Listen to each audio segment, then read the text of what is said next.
ফ্রেশারদের জন্য আমি বলবো প্রথম তার নিজেকে প্রিপেয়ার করা ফর ইন্টারভিউ। তার মধ্যে ক্লিয়ার কমিউনিকেশনটা থাকতে হবে।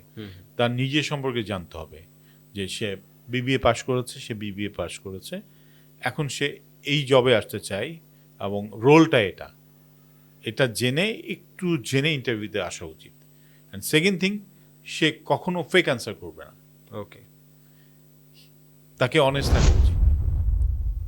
ভাই, আরেকটা বিষয় যেটা হয় যে ফ্রেশার যারা তাদের তো এক্সপিরিয়েন্স থাকে না, তো সিভিতে তারা কি করে অনেক ওভার কমিটমেন্ট করে ফেলে যে আমি এটা পারি এটা পারি এটা পারি। অনেক ক্ষেত্রে তারা ভাবে এবং ডিলেমাতে থাকে, তো আমার সিভিতে তো আমি তেমন কিছু যোগ করতে পারছি না, তাহলে আমি এটা অ্যাড করে ফেলি। একটা বড় ভাইয়ের কাছ থেকে সিভির ফরম্যাট যখন তারা নেয়, আচ্ছা তাহলে এটাও কপি আমি অ্যান্ড অ্যাড করে পেস্ট ফেলি, করে ফেলে। কপি পেস্ট করে ফেলি। অনেকে হয়তো বা কাস্টমাইজ করে, নিজের মতো করেই করে, কিন্তু ওখানে এমন কিছু স্কিল থাকে যেটা অ্যাকচুয়ালি তাদের নাই।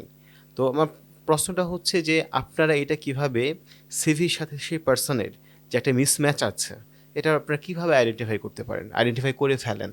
জেনারেলি যারা ফ্রেশার, তার তো কোনো এক্সপিরিয়েন্স থাকার কথা না। হুম। যদি ইউনিক কোনো এক্সপিরিয়েন্স থাকে তাহলে আমরা তার এক্সাম্পল জানতে চাই, ওকে। তো রিয়েল টাইম এক্সাম্পল জানতে চাই। তখন দেখা যাবে সে দিতে পারছে না, হুম। ওকে। কখনোই দিতে পারবে না। আর সিভিতে ফেক এক্সাম্পল দিলে আরও সমস্যা, কারণ আপনি যখন ইন্টারভিউ ফেস করবেন তখন সিভিটা তার সামনেই থাকবে, ওই পয়েন্টেই যাবে। আচ্ছা। সে কারণে উচিত ফ্রেশারদেরকে একদম ওপেন, ক্লিয়ার, ট্রান্সপারেন্ট থাকা। হুম হুম কারণ তার তো এক্সপেরিয়েন্স নাই, আমরা জানি, তাকে শেখানো হবে।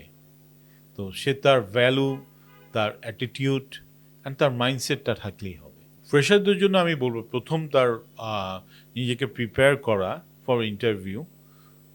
তার মধ্যে ক্লিয়ার কমিউনিকেশনটা থাকতে হবে। হুম। তার নিজের সম্পর্কে জানতে হবে যে সে বিবিএ পাশ করেছে, সে বিবিএ পাশ করেছে, এখন সে এই জবে আসতে চায় এবং রোলটা এটা এটা জেনে ইন্টারভিউতে আসা উচিত। অ্যান্ড সেকেন্ড থিং, সে কখনো ফেক অ্যান্সার করবে না, ওকে।